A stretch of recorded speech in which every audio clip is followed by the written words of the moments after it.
Welcome back to my YouTube channel HSC Guru, my self Shakeel Khan. और आज हम बात करेंगे कि इन्फोर्समेंट एजेंसी का रोल क्या होता है। यहाँ पे लिखा है the role of enforcement agency, यानी कि जो इन्फोर्समेंट एजेंसी होती है उसका रोल एंड रिस्पॉन्सिबिलिटीज क्या होता है। आइए हम देखते हैं। तो सबसे पहले देखिए, यहाँ लिखा है कि ईच कंट्री हैज, यानी हर एक देश के पास अपना एक इन्फोर्समेंट एजेंसी होती है। हर देश के पास एक अपना इन्फोर्समेंट एजेंसी होती है। तो ईच कंट्री हैज वन और मोर इन्फोर्समेंट एजेंसी और authority responsible for enforcing health and safety law, यानी कि हर एक देश के पास, हर एक कंट्री का अपना खुद का हेल्थ एंड सेफ्टी का एक इन्फोर्समेंट एजेंसी होता है। एक भी हो सकता है, एक से ज्यादा भी हो सकता है, जो कि क्या करता है ना, इंप्लॉयर को, यानी जो भी कंपनी के मालिक होते हैं,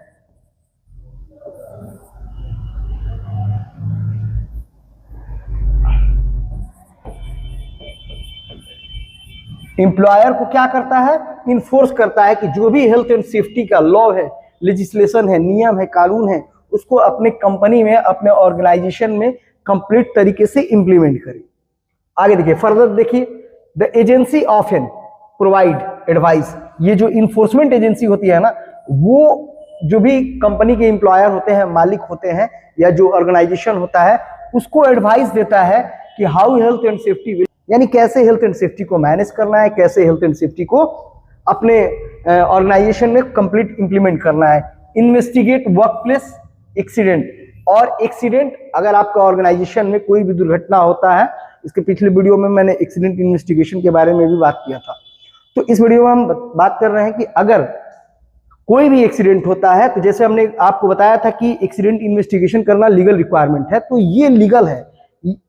ये जो इन्फोर्समेंट एजेंसी होती है, इनके तरफ से इस इन्वेस्टिगेशन को लीगल कर दिया गया है कि अगर कोई भी दुर्घटना होता है तो आपको जांच करना है।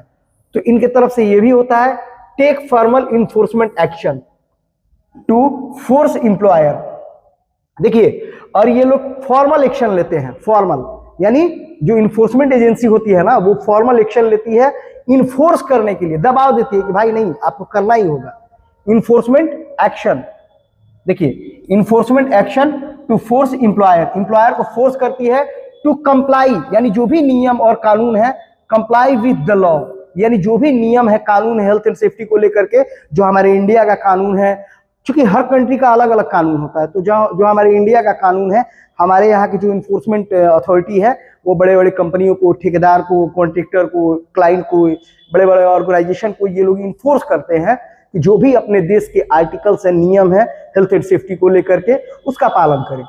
चलिए फर्दर देखते हैं। यहाँ पे देखिए, यहाँ लिखा है, आगे देखिए, to comply with the law and start criminal proceeding, यानी कि अगर वो लोग फेलियर हैं, if any organization and contractor, client, anyone if failure to manage health and safety, they can take action against the organization. अगर कोई failure हो रहा है हेल्थ एंड सेफ्टी को मैनेज करने में, हेल्थ एंड सेफ्टी को अच्छे तरीके से मैनेज नहीं कर रहा है, तो जो इन्फोर्समेंट अथॉरिटी होती है, जो इन्फोर्समेंट डिपार्टमेंट वाले होते हैं, ये लोग क्या करते हैं, स्टार्ट, देखिए, क्रिमिनल प्रोसीडिंग, यानी कि ये लोग इनके खिलाफ क्रिमिनल कोर्ट में केस वगैरह भी करते हैं, अगर ये लोग फॉलो नहीं कर रहे हैं तो। आगे देखिए, person and the organization they have committed offense। अब देखिए, इसमें से एक व्यक्ति के ऊपर भी केस हो सकता है, या पूरा एक ऑर्गेनाइजेशन के ऊपर भी केस हो सकता है। देखिए, अगर कोई ऑर्गेनाइजेशन जैसे टाटा है, तो टाटा का कोई सिंगल मालिक नहीं है, टाटा का बोर्ड्स ऑफ द मेंबर है।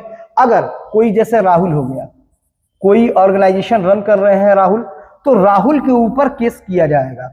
टाटा कंपनी के ऊपर ये केस करेगा, जो इन्फोर्समेंट डिपार्टमेंट होते हैं। अगर ये लोग सही तरीके से एक्शन नहीं लेते हैं, तो अगर सही तरीके से हेल्थ एंड सेफ्टी को मैनेज नहीं करते हैं, अच्छे से बैलेंस नहीं करते हैं, तो हो सकता है।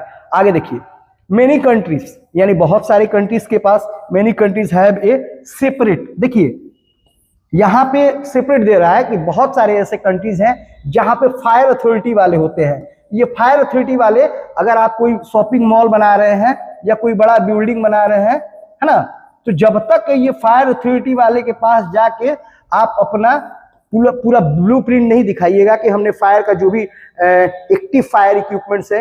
एक्टिव फायर इक्विपमेंट्स वो होता है ना जो फायर लगने से पहले हमें इंडिकेट करता है, बताता है, जैसे फायर अलार्म हो गया, फायर आपका स्मोक डिटेक्टर हो गया, हीट डिटेक्टर हो गया, ये सब एक्टिव होते हैं, है ना। एक्टिव इक्विपमेंट्स, एक एक्टिव फायर इक्विपमेंट्स इंस्टॉल किया गया है कि नहीं, ये अगर फायर अथॉरिटी वाले आते हैं, देखते हैं, चेक करते हैं, बिल्डिंग में सारा इंस्टॉलेशन किया गया इस तरीके से, होस रील वगैरह, फायर एक्सटिंग्विशर वगैरह सभी कुछ इंस्टॉल किया गया है, तब जाके वो आपके बिल्डिंग को क्या करते हैं, ऑथराइज करते हैं, पास करते हैं। तो हर कंट्री के पास अपना फायर डिपार्टमेंट होता है ना। तो फायर डिपार्टमेंट देखिए क्या लिखा है, each country has a separate fire authority with a role in enforcing fire safety legislation. हर देश के पास, जैसे मान के चलिए इंडिया है, तो इंडिया के पास भी अपना फायर अथॉरिटी है ना। नेपाल हो जाए, नेपाल के पास भी अपना होगा। यानी अब ऐसा नहीं है कि इंडिया वाला जाके नेपाल में इन्फोर्स करेगा, यह सऊदी का है ना। तो हर कंट्री का अपना अपना एक रूल होता है ना, जो कि यहां पे देखिए